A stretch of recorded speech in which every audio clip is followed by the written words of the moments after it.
Hello, എല്ലാ കൂട്ടുകാർക്കും നമസ്കാരം. സീരിയൽ മാനിയ വെറൈറ്റി സ്റ്റോറീസിന്റെ ഏറ്റവും പുതിയൊരു വീഡിയോയിലേക്ക് എല്ലാ കൂട്ടുകാർക്കും സ്വാഗതം. ഞാൻ എത്തിയിരിക്കുന്നത് ചെമ്പനീർ പൂവ് സീരിയലിന്റെ ഈ വരുന്നൊരാഴ്ചയിലെ സൂപ്പർ ഹിറ്റ് കഥയൊക്കെ ആയിട്ടാണ്.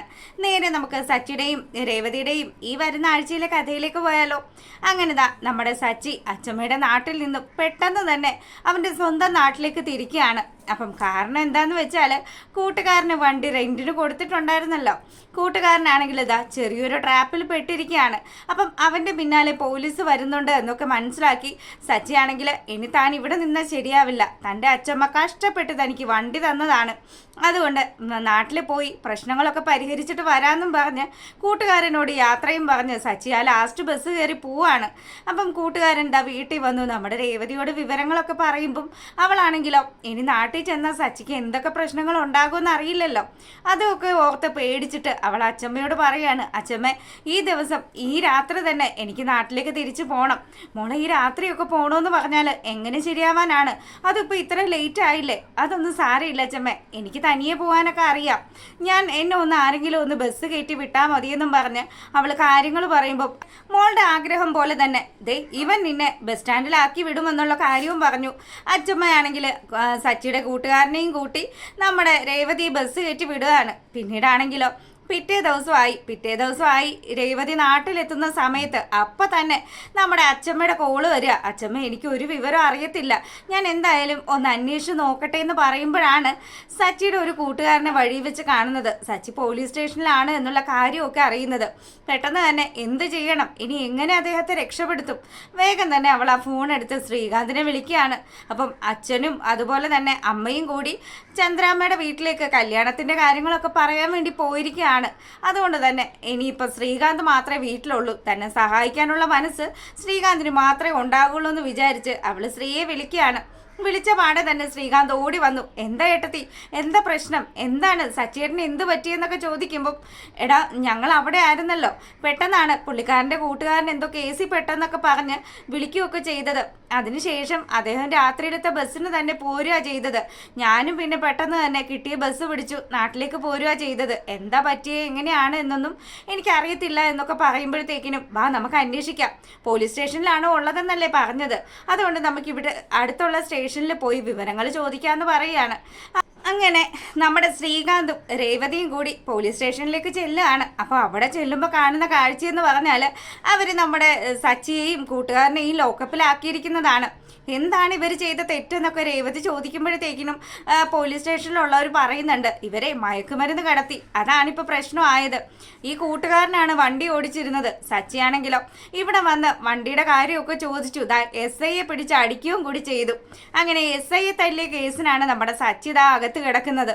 അപ്പോൾ ഇനിയിപ്പോൾ എന്ത് ചെയ്യുമെന്ന് ആലോചിച്ചിട്ട് രണ്ടുപേർക്കും ഒരു എത്തും പിടിയും കിട്ടുന്നില്ല.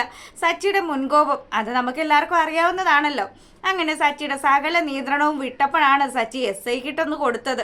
അപ്പം ഇനി എങ്ങനെയെങ്കിലും ചേട്ടനെ പുറത്തിറക്കണമെങ്കിൽ നമ്മൾ ആരെങ്കിലും പിടിപാടുള്ളവരെ പോയി കാണേണ്ടി വരുമെന്നൊക്കെ പറഞ്ഞ് ശ്രീകാന്തും നമ്മുടെ രേവതിയും കൂടി അവിടെയൊക്കെ നിൽക്കുകയാണ്.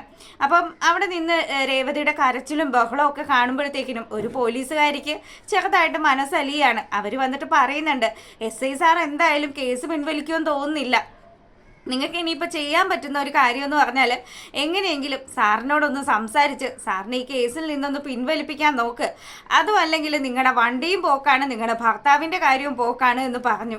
അപ്പം തങ്ങൾ ഇനിയിപ്പോൾ എന്ത് ചെയ്യും ശ്രീകാന്ത്, എനിക്ക് ആലോചിച്ചിട്ട് ഒരു പിടിയും കിട്ടുന്നില്ല, നമ്മളിനി എങ്ങനെ സച്ചിയേട്ടനെ പുറത്തിറക്കുമെന്ന് ചോദിക്കുമ്പം ചേച്ചി ഒന്ന് സമാധാനപ്പെട്, ചേച്ചി ഒരു കാര്യം ചെയ്യും, അവിടെ ആ സാറിനെ കണ്ടൊന്ന് സംസാരിക്കുമെന്ന് പറയുകയാണ്. അപ്പം നേരെ നമ്മുടെ രേവതി ചെല്ലുകയാണ്. SI സാറിൻ്റെ അടുത്ത് പോയി, സാറ് ഞങ്ങളുടെ കല്യാണം കഴിഞ്ഞിട്ട് അധികം മാസമായിട്ടില്ല, ദയവ് ചെയ്ത് എൻ്റെ ഭർത്താവിനെ വിടണമെന്നൊക്കെ പറഞ്ഞ് അവൾ ഒരുപാട് പ്രാവശ്യം ഇങ്ങനെ കെഞ്ചുമ്പോഴും സാറാണെങ്കിലോ അടി കൊണ്ട ക്ഷീണത്തിൽ പുള്ളിക്കാരൻ ഇവനെ ഞാൻ വിടുന്ന പ്രശ്നമില്ല, ഇവൻ്റെ അഹങ്കാരമാണ്, ഇവൻ ജയിലിൽ കിടക്കേണ്ടവൻ തന്നെയാണ് എന്നൊക്കെ പറഞ്ഞ് അവളെ പറഞ്ഞയക്കുകയാണ്. ഇനി ഒരു മാർഗവും ഇല്ലല്ലോ, എന്ത് ചെയ്യും ശ്രീ, നമ്മളിനി ആരെ പോയി കണ്ടാലാണ്, ഇവിടെ ആണെങ്കിൽ അച്ഛനും അമ്മയും ഒന്നും നാട്ടിലും ഇല്ല, നമ്മൾ ആരോട് സഹായം ചോദിക്കുമെന്നും പറഞ്ഞ് അവൾ ഒരേ കരച്ചിൽ. അപ്പോൾ ദാ നമ്മുടെ ആ ഒരു പോലീസുകാർ വന്നിട്ട് രേവതിയുടെ അടുത്ത് പറയുന്നുണ്ട്, ചേച്ചി ദേ ഈ സാറിൻ്റെ ഭാര്യ അത്യാവശ്യം നല്ല ഒരു മേഡം തന്നെയാണ്, പുള്ളിക്കാരിയുടെ അടുത്ത് പോയി ഒന്ന് സംസാരിച്ച് നോക്ക്, അവരിടപെട്ടാലേ ഇനി എന്തെങ്കിലും രീതിയിൽ ഈ കേസ് ഒതുക്കി തീർക്കാൻ പറ്റുള്ളൂ എന്ന് പറയുമ്പോൾ നമ്മുടെ വർഷയെ വിളിക്കുകയാണ് ശ്രീകാന്ത് വർഷയെ വിളിച്ചു. വർഷയും ശ്രീകാന്തും അതുപോലെ രേവതിയൊക്കെ കൂടി ആ എസ് വീട്ടിൽ ചെന്ന് അവരോട് സംസാരിക്കുകയാണ്. അപ്പം നിങ്ങളുടെ ഭർത്താവ് തെറ്റ് ചെയ്തിട്ടില്ലെന്നതിന് എന്താ തെളിവെന്ന് ചോദിക്കുമ്പം മാഡം ഞങ്ങൾ പോയി അന്വേഷിച്ചായിരുന്നു, അദ്ദേഹത്തിനെ ട്രാപ്പിൽ പെടുത്തിയതാണ്, അത് ആരാണ് ചെയ്തതെന്നുള്ളതിന് വ്യക്തമായ തെളിവുമുണ്ട്. എൻ്റെ ഭർത്താവല്ല വണ്ടി ഓടിച്ചത്, ഞാനും അദ്ദേഹവും ഒക്കെ ഞങ്ങളുടെ അച്ഛമ്മയുടെ നാട്ടിലായിരുന്നു. അപ്പം അവിടെ വെച്ചാണ് ഇങ്ങനൊരു സംഭവം ഉണ്ടായത്, കൂട്ടുകാരന് വേണ്ടി വണ്ടി റെന്റിന് കൊടുത്തത് എന്നൊക്കെ പറഞ്ഞ് അവള് കാര്യങ്ങളൊക്കെ ഇങ്ങനെ ആ മേഡത്തോട് സംസാരിക്കുമ്പോഴത്തേക്കിനും നിങ്ങളിങ്ങനെ ചുമ്മാ പറഞ്ഞത് കൊണ്ടാവില്ലല്ലോ, വ്യക്തമായ തെളിവുകൾ വേണ്ടതെന്ന് പറയുമ്പം ഞങ്ങൾ അവിടെ അടുത്തുള്ള ഒരു കടയിൽ പോയി CCTV ഫുട്ടേജ് പരിശോധിച്ചെന്നും അവിടെ വെച്ച് ഞങ്ങൾക്ക് മനസ്സിലായത് ഇത് വേറൊരാളുടെ ട്രാപ്പാണ് എന്നുള്ളതാണ്. അതുകൊണ്ട് ദയവ് ചെയ്ത് എൻ്റെ ഭർത്താവ് ഒരു തെറ്റും ചെയ്തിട്ടില്ല മാഡം, അദ്ദേഹത്തിന് ആ സമയത്തുണ്ടായ ദേഷ്യം മൂലമാണ് SI സാറിനെ തല്ലേണ്ടി വന്നത്. ദയവ് ചെയ്ത് എൻ്റെ താലിയെങ്കിലും ആലോചിച്ച് മാഡം അദ്ദേഹത്തെ വിടണമെന്നൊക്കെ പറഞ്ഞ് രേവതി കെഞ്ചാണ്. അങ്ങനെ ആ മാഡത്തിന് കുറച്ച് അലിവ് തോന്നി. പുള്ളിക്കാരിയാണെങ്കിലോ സച്ചിയുടെ പേരിലുള്ള കേസ് കോംപ്രമൈസ് ചെയ്യാൻ വേണ്ടി അവരുടെ ഭർത്താവിനെ വിളിച്ച് സംസാരിക്കുകയാണ്.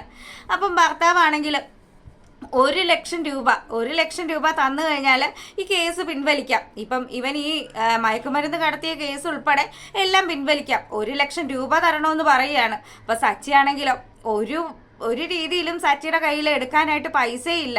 സച്ചി കടത്തിലാണല്ലോ ഇപ്പോൾ നിൽക്കുന്നത്. അങ്ങനെ ഇനിയിപ്പോൾ എന്ത് ചെയ്യും? 1,00,000 രൂപ അത് ഇന്ന് തന്നെ കൊടുത്തില്ലെങ്കിൽ ഇവർ കോടതിയിലേക്ക് കാര്യങ്ങളൊക്കെ നീക്കി കഴിഞ്ഞാൽ നമ്മൾ ഉദ്ദേശിക്കുന്ന പോലെ ഒന്നും നടക്കില്ല, നമുക്ക് വലിയൊരു പ്രശ്നം തന്നെ ആകുമെന്നൊക്കെ വിചാരിച്ച് സച്ചിയും രേവതിയും ഒക്കെ കൂടി ഇങ്ങനെ സംസാരിക്കുമ്പോൾ ശ്രീകാന്ത് ആണെങ്കിലോ ഒരു കാര്യം ചെയ്യാം, ഞാൻ അച്ഛനെ വിളിച്ച് സംസാരിക്കട്ടെ എന്ന് ചോദിക്കുകയാണ്.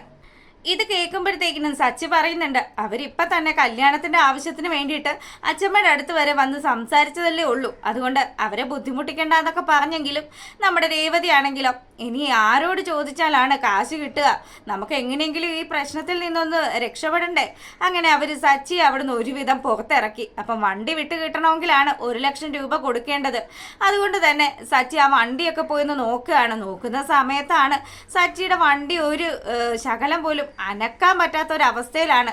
അവന്മാർ ശരിക്കും പറഞ്ഞാൽ തകരാറാക്കി വെച്ചിരിക്കുകയാണ്.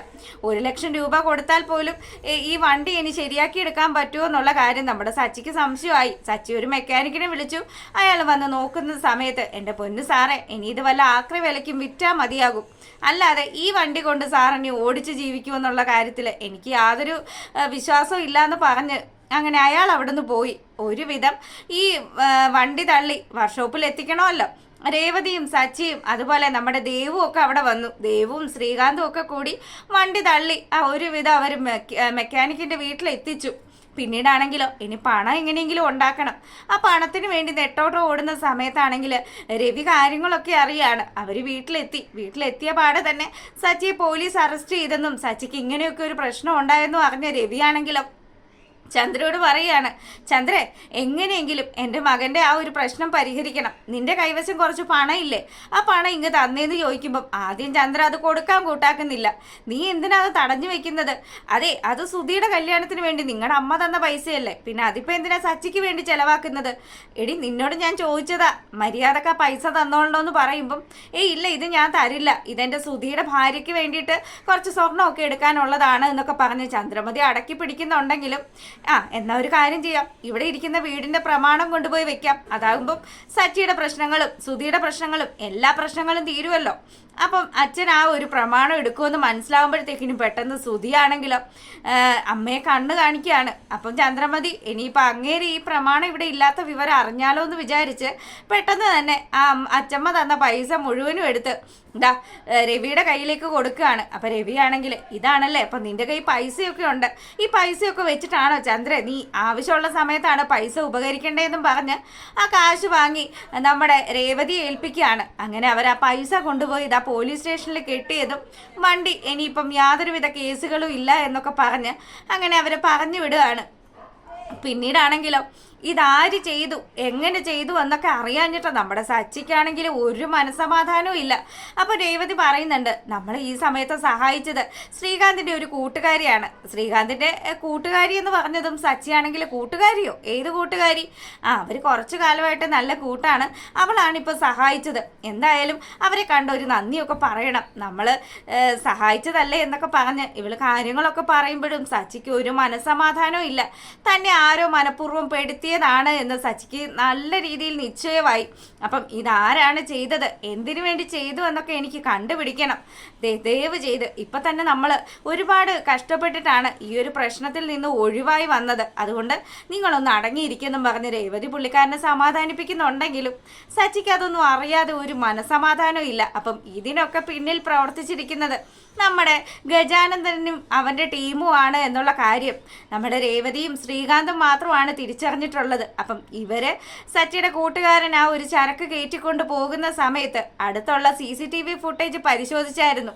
അതിൽ നിന്നും ഇവർക്ക് മനസ്സിലായി ഗജാനന്ദൻ്റെ ഗുണ്ടകളാണ് ഇവർക്ക് ഈ ചരക്ക് നൽകിയതെന്നും ഗജാനന്ദൻ പിന്നിൽ നിന്ന് കളിച്ചിട്ടുണ്ട് എന്നുള്ള കാര്യവും. അങ്ങനെയാണ് അപ്പം ഈ സത്യങ്ങളൊക്കെ സച്ചി അറിഞ്ഞു കഴിഞ്ഞാൽ ഉറപ്പായിട്ടും ഗജാനന്ദനെ വലിച്ചു കീറുമെന്നുള്ള കാര്യത്തിൽ ഒരു സംശയവും ഇല്ലല്ലോ. അതുകൊണ്ട് തന്നെ ഇതൊന്നും ഇപ്പം സച്ചിയോട് പറയാനും പറ്റില്ല. അപ്പോൾ പ്രശ്നത്തിന് മേലെ പ്രശ്നങ്ങളായി നമ്മുടെ സച്ചിയുടെയും രേവതിയുടെയും ജീവിതം അങ്ങനെ മുന്നോട്ട് പോവുകയാണ്. അവരാഗ്രഹിച്ചതുപോലെ അവർക്കൊരു ജീവിതം അത് തുടങ്ങി വെക്കാനേ സാധിക്കുന്നില്ല.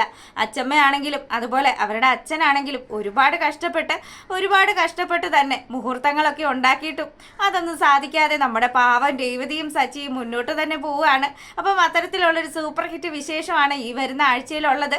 എല്ലാവരും മിസ് ചെയ്യാതെ കാണണം. എല്ലാവർക്കും നല്ലൊരു ഈവനിങ് ഒക്കെ ആശംസിച്ചുകൊണ്ട് വീഡിയോ വൈൻഡപ്പ് ചെയ്യാണ്. താങ്ക്